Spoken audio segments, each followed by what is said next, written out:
So, sa mga first-time parents, alam ko ito yung frustration nyo, yung umiiyak palagi si baby.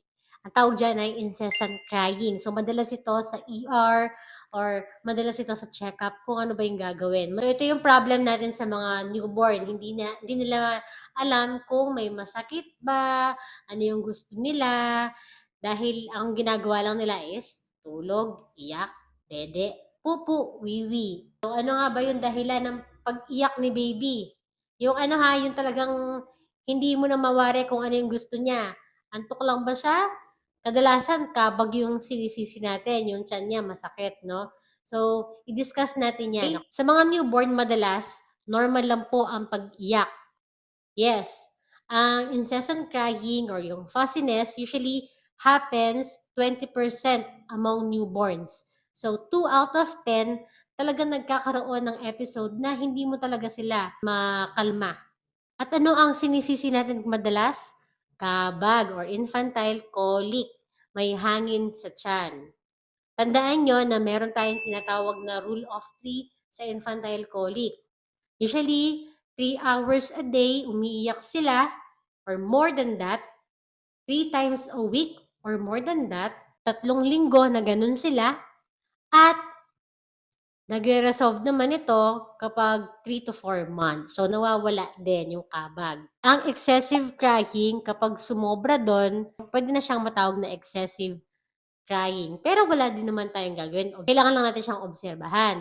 Kapag naman persistent, excessive crying, kapag lumagpas na ng 3 to 4 months, tinatawag din as persistent, excessive crying. We need a further workup kapag meron ng persistent, excessive crying. Now, kailan ka mag-worry na itong pag-iyak ni baby, kailangan na ng urgent medical attention. So, pwede kayo magpunta sa ER or pwede kayong magpa-schedule ng appointment sa inyong mga pedya kahit wala pa yung inyong well baby check-up appointment.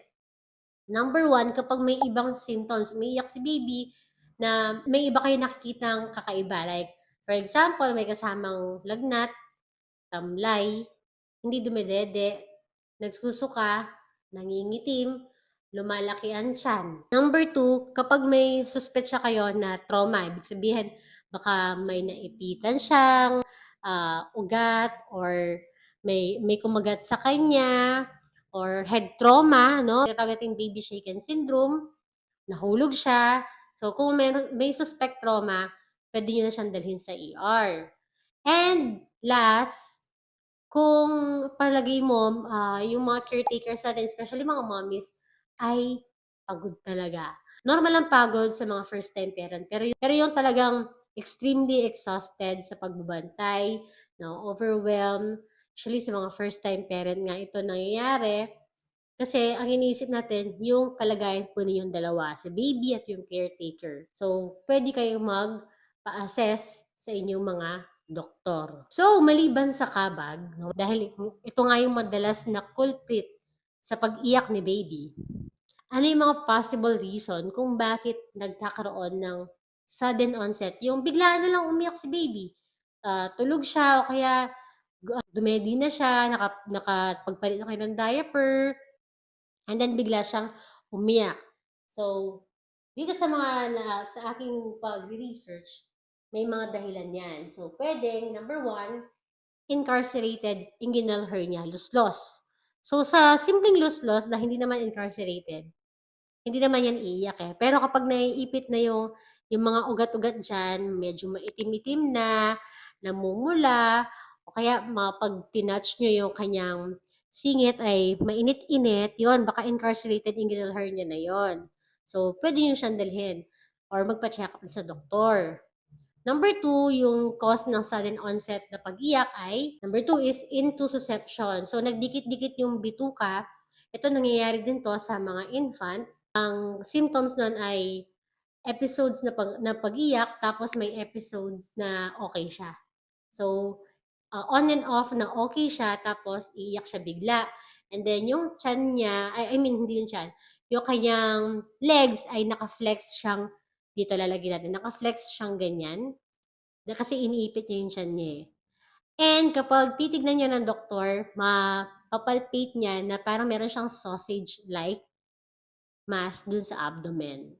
So, hindi niyo yan ma-appreciate kasi it takes practice, it takes years bago niyo ma-appreciate yan. So, talagang kailangan doctor yung maka-assess niyan. Sa mga mommies, pwede niyo ma-check kung intussusception yan ay yung pagtatae na may kasamang parang jelly-like substance and blood. So, Quran jelly yung tawag dyan.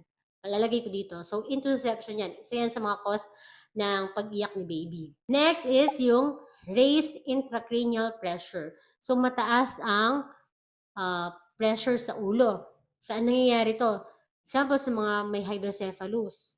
So, ang pinaka-symptom niyan ay vomiting. So, kung may kasamang pagsusuka at umiiyak si baby, possible is meron tayong raised intracranial pressure. Next is accidental or inflicted injury. So, kung yun yung sinabi ko, kung may suspect siya kayo na trauma ito, nahulog si baby, hindi nyo alam na nahulog pala siya, may kumagat sa kanya, child abuse, of course, child abuse. So, pwedeng siyang dalhin sa hospital. And infection. Meron akong video nito para malaman nyo kung may sinyalis ng infection si baby or yung sepsis. So, syempre, dahil irritable siya, talagang iiyak at iiyak yan. Ang worst is, hindi na siya umiiyak. Matamlay na talaga siya. Kahit pitikin mo yan, hindi na iiyak yan. So, kung umiiyak siya ngayon at meron siyang sinyalis ng mga infection, dalhin nyo na siya agad sa ER. So, ano-ano itong mga sinyalis ng infection sa mga newborn? Lagnat, pagsusuka, paninilaw, or pangitim, hindi dumedede. So, yun yung mga sinyales na common sa isang newborn kapag may infection ng newborn. Ito sinabi dito, hair torticay. So, baka yung buhok ni mami na mahabang buhok ni mami ay hindi sinasadyang naitali sa arm ni baby. So, check nyo lahat. Alisin nyo yung alisin nyo yung kanyang baru-baruan. Then, i-check nyo lahat kung talagang clear. And, ito hindi to common, pero sinabi dito, isa sa mga cause ng sudden onset crying ng isang newborn ay corneal foreign body, so napuwing, or abrasion, or nagasgas. So, kung kuwari lumabas kayo, baka pala napuwing, syempre iiyak talaga yan at meron ng sensation si baby sa kanyang mata. Kung ano yan, kung namumula yung mata niya, nagmumuta, may redness, then syempre, dali-dali na kayong magpunta sa inyong mga pedya at yung pedya po yung magre-refer sa isang ophthalmologist to check or assess the eye. Meron naman tayong tinatawag na typical infant crying. So, yung iyak ng isang newborn or infant ay normal lang. So, ito facts about typical infant crying, okay? So, most of the time kasi nothing to worry dahil ang pag-iyak ng isang baby ay isa sa mga paraan to communicate with their caregiver. So, ako lagi kong sinasabi kapag umiiyak yan sa mga anak ko, at saka kami yung mga kapatid ko, sinasabi niya, naghahanap siya ng pagmamahal at taruga. Which is totoo. 'Di ba kapag yung mga baby umiiyak, pag kinarga nyo na yung mga yan, tigil na. So, anong hanap nila? Ang inyong pagmamahal at pag-aaruga.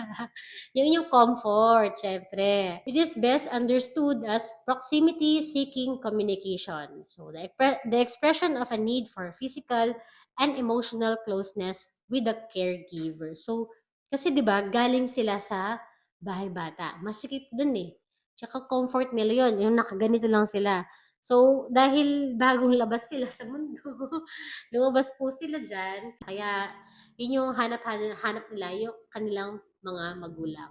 Yung kanilang mga caregivers, especially mga mommies. So, there's a wide range of unsettled or crying behavior that is considered typical in an otherwise well and thriving infant. So, kung nagiging naman si baby, lumalaki naman siya, well, baby siya pag nagpapacheck up sa doktor, tapos iyak siya ng iyak, hindi yan matahan, that's normal, that's typical. So it says here that it increases to a peak at 6 to 8 weeks. So kung mapapansin mo, padalawang buwan na si baby medyo nagbebera, hindi naman bera. Medyo talagang nag-iiba yung kanyang sleeping pattern, pinupuyat ka niya, kaya kapampangan pagagane, buri na makabot yung makabot.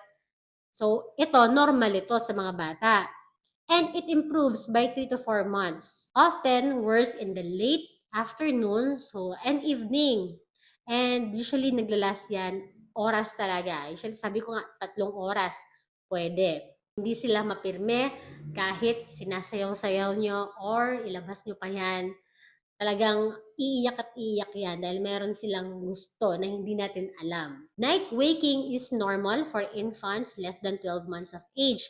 Mapapansin nyo ito, no? Kahit more than 3 months na sila, pero may mga episode din talaga na gumigising-gising sila para umiyak. Usually, anong gusto? Gatas. Daddy lang. O kaya gusto nila makipaglaro. Hinahanap kayo. Di ba may mga babies na pag wala silang nakikita or walang nakakausap, mag-ano yan, magpo-produce yan ng sound na parang gusto nilang may kinakausap sila. So, please, kausapin nyo yung mga infant, okay? Yung mga 2-month-old, may mga pinoproduce yan ng sound. Kapag meron kayo naririnig ng coos, kung ano mang sound yan, please respond back to your babies. Kasi kung ano yung naririnig niya, nagkakaroon na ng stimulation sa kanyang brain development. Yan, ito ang sabi, breastfed infant often engage in cluster feeding. So, narinig niyo na ba ito, cluster feeding? Ibig sabihin, dumadalas yung kanyang pagdede. Minsan, every 30 minutes, every 1 hour, dumedede yung mga yan. Bakit? Yan na talaga. So, ibig sabihin, growth spurt yung nangyari kay baby. Pwedeng cause ito ng pag-iyak ni baby. Tawag doon ay infant dyschezia. Ito yung step na gagawin. Injury. So, alisin nyo lahat ng kanyang suot. Tignan nyo kung walang insect bite. So, ang tanong, wala bang pwedeng ibigay na gamot pag iyak ng iyak si baby?